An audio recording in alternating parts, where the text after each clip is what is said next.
2018 is looking very purple, or ultraviolet to be exact. Pantone's Colour of the Year was released while we were all on summer holiday, so the big question now is how can we successfully work the blue-based purple shade into our home styling? And that is the big question. Design Box interior designer Krista is here to help us out. Krista, welcome to you. This is a tricky one to get around, isn't it? Yes, it is. So Pantone Colour of the Year is ultraviolet, and it is a bold one, but it also has some really lovely soft violets in it too, which is quite relaxing. So it's bold, but it also has some relaxing vibes too. And what do you think is the significance behind this colour for this time? Because it's a very strong colour and it's sort of vastly different to the last few years. Yeah. Well, I think the colour experts at Pantone kind of take the temperature of the public, and what they were seeing is a lot of purple. They were seeing it at car shows, they were seeing it on the runways, and they were even seeing it in the Instagram filters.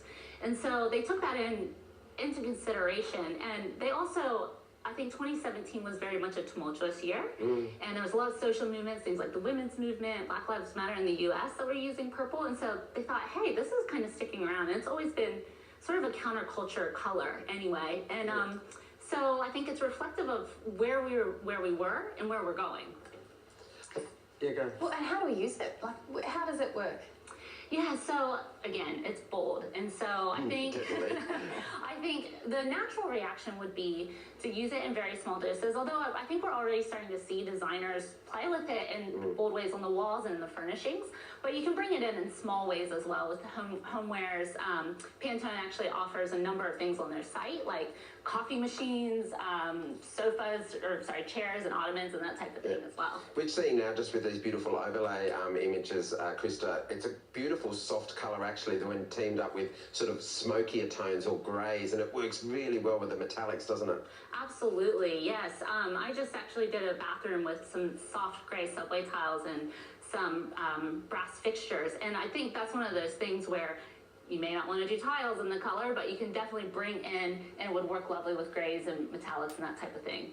Now, as the only person here who's not an interior designer, what is the significance of the Pantone Colour of the Year? Yeah, like I said, it's sort of the zeitgeist of the moment. So like we'll see it in on runways, we'll see it, even BMW has released a Pantone Colour of the Year ultraviolet. You're seeing it in Chucks. KitchenAid has released their mixer in the color, so you're seeing it across the board, so of course that's going to cross over into interiors as well. And it's a chicken and egg thing, isn't it? Because you're sort of driven by social movements that happened last year, but now it's driving a different agenda in terms of, you know, diffusing down into different products and different lines. Absolutely, yeah. I mean, we're seeing it in cosmetics too, and even like hair dye, we're going to start seeing it in that. So yeah, it's reflective of where the public is, but you know, Pantone's sort of known for also sort of driving that that force and color trends and that type of thing. They've been doing it since the 60s.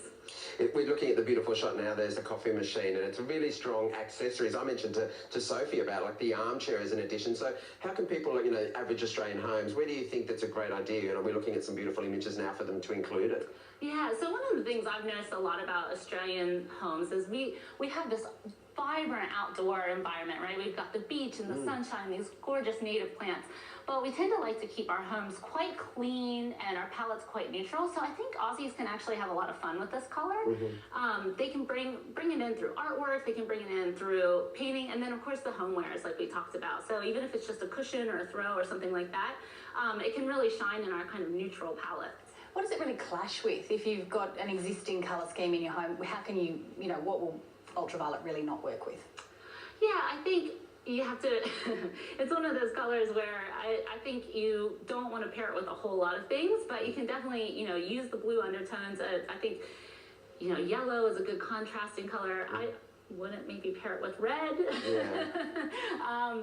Might look like the Joker from Batman. It's sort of it's strong, but it's interesting that you said that because, you know, it just sits on the colour palette there, that it's great with the blues on one side but a bit strong with the reds, which and it sort of sits in between those. Yeah, absolutely. It definitely does. And again, bold color, so it's totally fine to just kind of stand on its own. I'm wondering, with feature walls and painting, you know, we talked about painting this morning and how painting a wall is a cost-effective way to dramatically change your place. What do you think about feature finishes inside and outside in this tone? Yeah, so you know, we have seen designers that have gone full on with it, and it's actually come to a beautiful effect. But I think a feature wall is a great option, and it will be a feature, so it will stand out.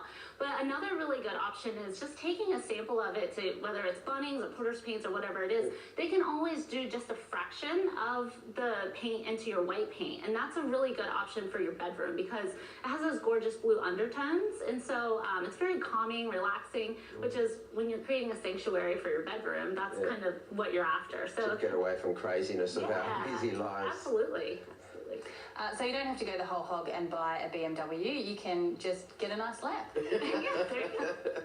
Yeah, it's good. And look, all of these beautiful images are showing lots of ideas and inspiration for people at home. And particularly I'm interested with the metallics because it's got that, you know, it's not just a purple, it's ultra, and it's that stronger, more vibrant colour, so it's working well with the metallic-y tones, which is great as we get into winter and starting to go. We're looking at some beautiful shots of is this your work now that we're looking at? Yes, that's my work there, and it's just dipping your toe in the water, isn't it? Just having some flowers in it. Yeah, that's the crepe myrtle that I just cut and brought into a space. So, and it does work beautiful with metallics as well. I think metallics is sort of like, you think about it on skin, it sort of brings out skin tones. It looks really well with bold colors as well. Yeah, that image that we just looked at a minute ago in artwork's a great way for people who are scared of putting something up because it's, you know, especially for people renting, you don't have to paint a wall, you can just put an artwork up and you've got some beautiful colour there.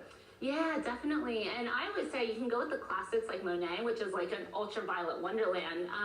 But you can also just check out the shops at your local galleries, get some modern pieces. And then the other trend that we're seeing with like the Instagram filters, a lot of photographic prints are really big right now. You can go to like minted.com, and a lot of those have a gorgeous sort of soft ultraviolet overlay, so it's a good way to bring it in as well with your artwork. Yeah, it was just a beautiful shot then that you mentioned with green, but it was just beautiful shots then, the purple, those beautiful purple tones with quite a vibrant green, almost an olive green. They were a beautiful combination. Yeah, and it's always good to like look back to nature, right?